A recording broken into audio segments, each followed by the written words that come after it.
Hi, ಇದು ಗುಮ್ಮನಮಕ್ಕಿ ಜಾತ್ರೆ. ಇದು ಬಂದುಬಿಟ್ಟು ತೀರ್ಥಹಳ್ಳಿ ತಾಲೂಕು, ಶಿವಮೊಗ್ಗ ಜಿಲ್ಲೆ. ಅವೆರಡರ ಮಧ್ಯದಲ್ಲಿ ಮಾಳೂರು ಅಂತ ಬರುತ್ತೆ. ಆ ಮಾಳೂರಿಂದ ಸ್ವಲ್ಪ ಒಳಗೋದ್ರೆ ಗುಮ್ಮನಮಕ್ಕಿ ಅಂತ ಒಂದು ಊರಿದೆ. ಅಲ್ಲಿ ಈ ಜಾತ್ರೆ ಮಾಡ್ತಾರೆ. ಈ ಜಾತ್ರೆ ಮಾರ್ನಿಂಗು ಶುರುವಾಗಿ ಸಂಜೆ ಒಂದು 6:30 7 ಗಂಟೆ, 6:30 ಲಾಸ್ಟು. ಅಂದರೆ ಅಲ್ಲಿ ದೇವರು ಲಾಸ್ಟ್ ಬರೋದು. ಅದಕ್ಕಿಂತ ಮುಂಚೆ ಎಲ್ಲರೂ ಹೋಗಬೇಕು, ಯಾಕಂದರೆ ಅಲ್ಲಿ ದೆವ್ವ ಇದೆ ಅಂತ ಹೇಳ್ತಾರೆ, ಗೊತ್ತಿಲ್ಲ. ಬಟ್ ಅದಕ್ಕೆ ಲಾಸ್ಟು ದೇವರೇ ಬರೋದು, ಅದರೊಳಗೆ ನಾವು ಬರಬೇಕು. ಇಲ್ಲಿ ಹೇಗೆ ಅಂದರೆ ಇಲ್ಲಿ 5 ದೇವ್ರುಗಳು ಸೇರ್ತಾರೆ. ಅಲ್ಲಿ 4 ದೇವ್ರುಗಳು ಅಮ್ಮನವ್ರು ಇರ್ತಾರೆ, ಇನ್ನೊಬ್ಬರು ಗಂಡು ದೇವ್ರು ಇರುತ್ತೆ. ಅದರಲ್ಲಿ ಒಂದು ಸಂಕಾನಿಯಮ್ಮ, ಗುತ್ತಿ ಎರಳಿಯಮ್ಮ, ಹೊಸಳ್ಳಿ ಅಮ್ಮನವರು, ಹಾಗೆ ಗಾಳಿ ಮಾರಮ್ಮ ದೇವರು ಮತ್ತು ಕುಮಾರಸ್ವಾಮಿ ದೇವರು ಅಂತ ಹೇಳಿ ಒಟ್ಟು 5 ದೇವ್ರುಗಳು. ಹೇಗೆ ಅಂದರೆ ಫಸ್ಟು ಒಂದು ದೇವ್ರು ಬರುತ್ತೆ. ನಾನು ನೋಡ್ದಂಗೆ ಈ ಸಲ ನಾನು ಯಾವಾಗಲೂ ದೇವ್ರು ಬಂದ ಮೇಲೆ ಹೋಗ್ತಾಯಿದ್ದೆ. ಈ ಸಲ ಫಸ್ಟ್ ಹೋಗಿ ಅಂದರೆ ಸ್ವಲ್ಪ ಬೇಗ ಹೋಗಿದ್ವಿ, ಅಂದರೆ ಬೇರೆ ದೇವ್ರುಗಳೆಲ್ಲ ಬಂದಿತ್ತು. ಲಾಸ್ಟಿಗೆ ಹೋಗಬೇಕಾದ್ರೆ ಹೊಸಳ್ಳಿ ಅಮ್ಮನವರು ಲಾಸ್ಟಿಗೆ ಬಂದಿತ್ತು. ಆವಾಗ ಈ ಫಸ್ಟ್ ಬಂದಿರೋ ದೇವ್ರುಗಳೆಲ್ಲ ಅದನ್ನು ಕರ್ಕೊಂಬರಲಿಕ್ಕೆ ದಾರಿ ತನಕ ಹೋಗಿತ್ತು. ಇಲ್ಲಿ ಜಾಸ್ತಿ ದೇವ್ರು ಬರೋ ಟೈಮಿಗೆ ಜನ ಆಗೋದು ಜಾಸ್ತಿ. ಈಗ 3 ವರ್ಷದಿಂದ ಊಟ ಕೊಡ್ತಾಯಿದ್ದಾರೆ, 3 ವರ್ಷನೋ 2 ವರ್ಷದಿಂದನೂ ಊಟ ಕೊಡ್ತಾಯಿದ್ದಾರೆ. ಇಲ್ಲಿ ದೇವ್ರು ಬರೋದು ಒಂದು 3 ಗಂಟೆಗೆ ಬಂದು 3ರಿಂದ 6 ಗಂಟೆ ತನಕ ಇರುತ್ತೆ. ಅಂದರೆ 6 ಗಂಟೆಗೆ ತನಕ ಅಲ್ಲಿ ಕೂತಿರತ್ತೆ. ಆಮೇಲೆ ಎದ್ದು ಅಲ್ಲಿ ತೋಟಕ್ಕೆಲ್ಲ ಹೋಗಿ ಅಲ್ಲೆಲ್ಲ ಸುತ್ತಾಡಿಕೊಂಡು 6:30 ಅಷ್ಟೊತ್ತಿಗೂ ಹೊರಡುತ್ತೆ. ಆಮೇಲೆ ಅಲ್ಲಿ ಇದು ಹೊಸಳ್ಳಿ ಅಮ್ಮನವ್ರದ್ದು ತೆಪ್ಪೋತ್ಸವ ಅಂತ ಮಾಡ್ತಾರೆ. ಈ ಜಾತ್ರೆಯಲ್ಲಿ ದೇವ್ರು ಕುಣಿಯೋದು ನೋಡೋಕ್ಕೆ ಒಂಥರ ಖುಷಿ ಅನಿಸುತ್ತೆ. ಅದು ತುಂಬಾ ಚೆನ್ನಾಗಿ ಕುಣಿತಾ ಇರುತ್ತೆ. ನೋಡಿದಾಗೆಲ್ಲ ಮೈ ರೋಮ ಎಲ್ಲ ಒಂಥರ ನೆಟ್ಟಗಾಗತ್ತೆ, ಮೈ ಜುಮ್ ಅನ್ನೋ ಥರ ಫೀಲ್ ಆಗುತ್ತೆ. ತುಂಬ ಚೆನ್ನಾಗಿರತ್ತೆ.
ದೇವ್ರು ಬಂದ ತಕ್ಷಣ ಅಲ್ಲಿ ಕಟ್ಟೆ ಮೇಲೆ ಕೂರಿಸ್ಬಿಟ್ಟು ಪೂಜೆ ಮುಗಿಸ್ಕೊಳ್ತಾರೆ.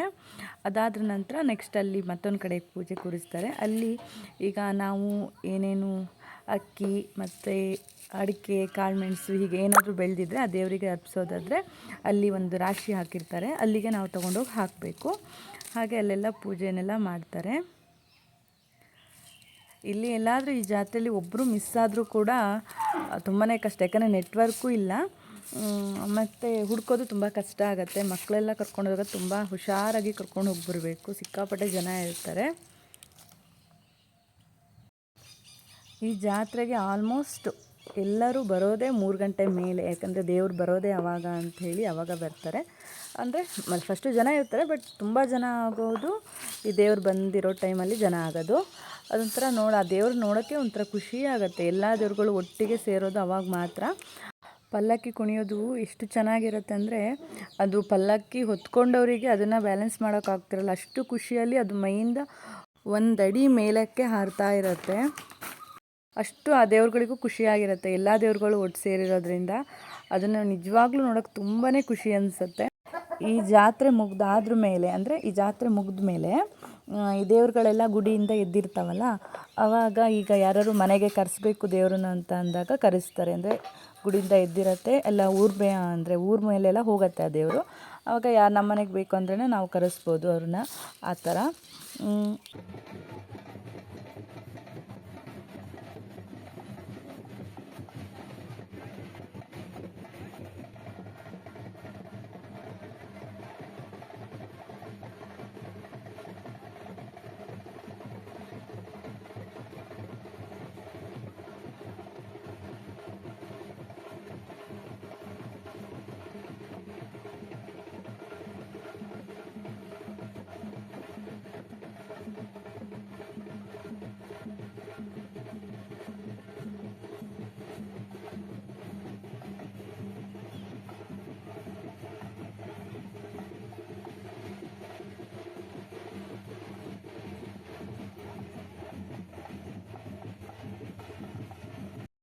ಇಲ್ಲಿ ದೇವರನ್ನು ಕೂರಿಸಿರ್ತಾರೆ. ಈಗ ಮತ್ತೊಂದು ಕಡೆ ಅಲ್ಲಿ ಎಲ್ಲ ದೇವ್ರುಗಳು ಒಟ್ಟೆ ಕೂತಿರ್ತವೆ. ಆವಾಗ ನಾವು ಎಲ್ಲ ದೇವ್ರುಗಳಿಗೂ ಕೈ ಮುಕ್ಕೊಂಡು ಪ್ರಸಾದ ತೊಗೊಳ್ಳೋವಂಥದ್ದು.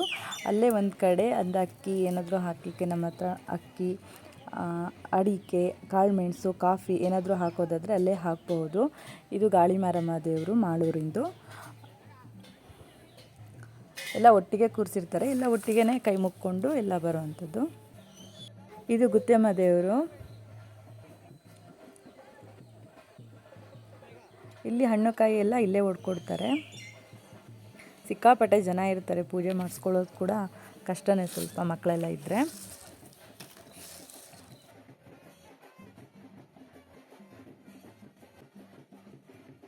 ನಾವು ಪೂಜೆ ಎಲ್ಲ ಮುಗಿಸ್ಕೊಂಡ್ಬಿಟ್ಟು ಈಗ ಆಮೇಲೆ ಫಸ್ಟ್ ಅಲ್ಲೇ ಐಸ್ ಕ್ರೀಮ್ ಗಾಡಿ ಇತ್ತು, ಅಲ್ಲಿ ನನ್ನ ಮಕ್ಕಳು ಐಸ್ ಕ್ರೀಮ್ ಬೇಕು ಅಂತ ಅಂದರು. ಐಸ್ ಕ್ರೀಮ್ ತಿಂತಾಯಿದ್ರು. ಜಾತ್ರೆ ಅಂದರೆ ಗೊತ್ತಲ್ಲ, ಐಸ್ ಕ್ರೀಮ್ ಗಾಡಿಗಳು ಮಕ್ಕಳನ್ನೆಲ್ಲ ಏನೇನು ಅಟ್ರ್ಯಾಕ್ಷನ್ ಮಾಡಬೇಕು ಆ ಥರದವೆಲ್ಲ ಅಲ್ಲಿರತ್ತೆ. ನಾವು ಜಾತ್ರೆ ಅಂದ್ರೇ ಬಳೆ, ಸರ, ಹೆಣ್ಮಕ್ಳಿಗೆ ಇಷ್ಟ ಆಗುವಂತಹದ್ದು ಒಂದಷ್ಟು ಐಟಮ್ಸ್ಗಳು, ಹಾಗೆ ಮಕ್ಕಳಿಗೆ ಬೇಕು ಅಂತಹದ್ದಷ್ಟು ಐಟಮ್ಸ್ಗಳನ್ನೆಲ್ಲ ಇಟ್ಕೊಂಡಿರ್ತಾರೆ. ಸರ, ಬಳೆ ಎಲ್ಲ ಥರದ್ದು. ಈ ಮಕ್ಕಳನ್ನ ಕರ್ಕೊಂಡು ನಾವೊಂದಿಷ್ಟೇ ಅಮೌಂಟಲ್ಲಿ ಮುಗಿಸ್ಕೊಂಬರ್ಬೇಕು ಅಂದರೆ ಈ ಜಾತ್ರೆಯಲ್ಲೆಲ್ಲ ಆಗೋಲ್ಲ.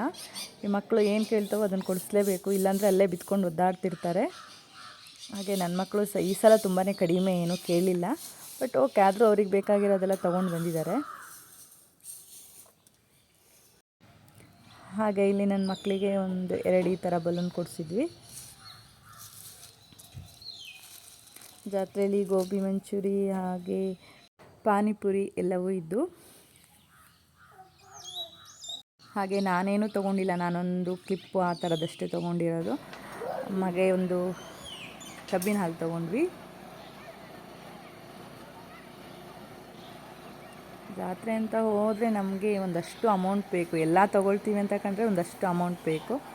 ಬಟ್ ಇವಾಗ ಮಕ್ಕಳನ್ನ ಕರ್ಕೊಂಡು ಅಷ್ಟು ಜನದ ನಡುವೆ ಅದನ್ನೆಲ್ಲ ತೊಗೊಳ್ಳೋಷ್ಟು ಪೇಷನ್ಸ್ ಇರಲ್ಲ. ಬಟ್ ನಿಜವಾಗ್ಲೂ ಚೆನ್ನಾಗಿತ್ತು, ಅಂದರೆ ಕಿವಿದು ಸರ, ಬಳೆ ಎಲ್ಲವೂ ತುಂಬಾ ಚೆನ್ನಾಗಿತ್ತು. ಬಟ್ ನಾನೇನು ತೊಗೊಳ್ಲಿಕ್ಕೆ ಹೋಗಲಿಲ್ಲ.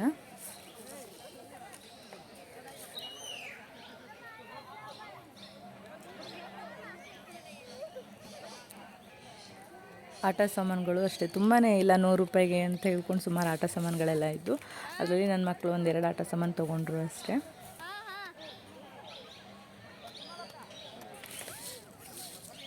ಈ ಜಾತ್ರೆಯಲ್ಲಿ ಬರೀ ಮಕ್ಕಳಿಗೆ ಅಟ್ರಾಕ್ಷನ್ ಆಗುವಂಥದ್ದೇ ಇಟ್ಕೊಳ್ಳೋದು ಜಾಸ್ತಿ.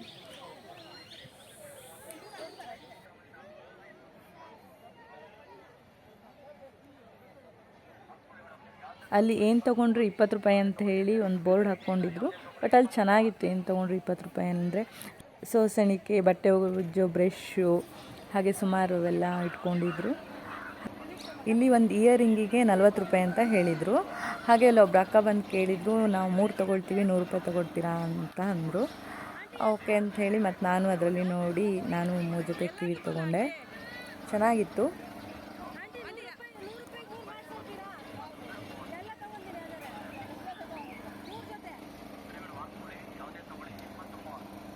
ಹಾಗೆ ಜಾತ್ರೆ ಅಂದಮೇಲೆ ಜಿಲೇಬಿ, ಬೆಂಡು, ಬತಾಸು, ಖಾರ ಮಂಡಕ್ಕಿ, ಆಮೇಲೆ ಖರ್ಜೂರದ ಹಣ್ಣು ಅವೆಲ್ಲ ಇತ್ತು.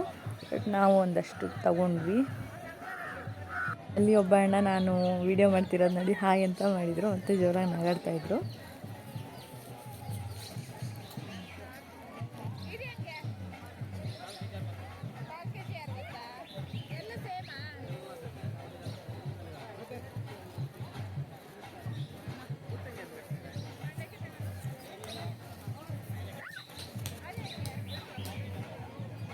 ಹಾಗೆ ಇಲ್ಲಿ ಜಿಲೇಬಿ ಮಾಡ್ತಾಯಿದ್ರು, ಹಾಗೆ ನೋಡಿದ್ವಿ.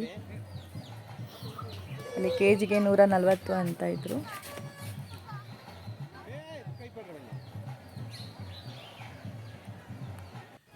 ಹಾಗೆ ಅಲ್ಲಿ ಮಕ್ಕಳಿಗೆ ಆಟ ಎಲ್ಲ ಇತ್ತು, ಎಲ್ಲ ನಾವು ನೋಡಿದ್ವಿ. ಅಷ್ಟು ಟೈಮ್ ಇರಲಿಲ್ಲ, ನಾವು ಹೋಗಿದ್ದೆ ಲೇಟಾಗಿರೋದ್ರಿಂದ ಮಕ್ಕಳ ಜೊತೆ ಎಲ್ಲ ಆಟಾಡ್ಸಿಕ್ಕೆ ಟೈಮ್ ಆಗಲಿಲ್ಲ. ಅಷ್ಟು ಹಿಂಗೆ ಒಂದು ರೌಂಡು ಜಾತ್ರೆ ಬಯಲನ್ನು ಸುತ್ತಾಡ್ಕೊಂಬರೋಷ್ಟೊತ್ತಿಗೆಲ್ಲ ದೇವ್ರು ಹೊರಟಿತ್ತು. ಅಲ್ಲಿ ದೇವ್ರು ಹೊರಟಿತು ಅಂದ್ರ ಮೇಲೆ ಅಲ್ಲೆಲ್ಲ ಪ್ಯಾಕ್ ಮಾಡ್ಕೋತಾ ಇರ್ತಾರೆ. ಅಂದರೆ ದೇವ್ರು ಹೋದ್ರ ಮೇಲೆ ಅವ್ರು ಇರೋ ಹಾಗಿಲ್ಲ, ದೇವರೇ ಲಾಸ್ಟ್ ಬರಬೇಕು. ಹೋಗಿ ಎಲ್ಲರೂ ಪ್ಯಾಕಪ್ ಮಾಡ್ಕೋತಾಯಿದ್ರು. ನಮಗೂ ಕೂಡ ಲೇಟಾಗಿತ್ತು, 6 ಗಂಟೆ 6:10 ಅಲ್ಲೇ ಆಗೋಗಿತ್ತು. ಹಾಗೆ ನಾವು ಮನೆ ಕಡೆ ಒಂದು ರೌಂಡ್ ಮುಗ್ಸ್ಕೊಂಡು ಹೊರಟ್ವಿ. ಇದು ನಮ್ಮೂರ ಜಾತ್ರೆ.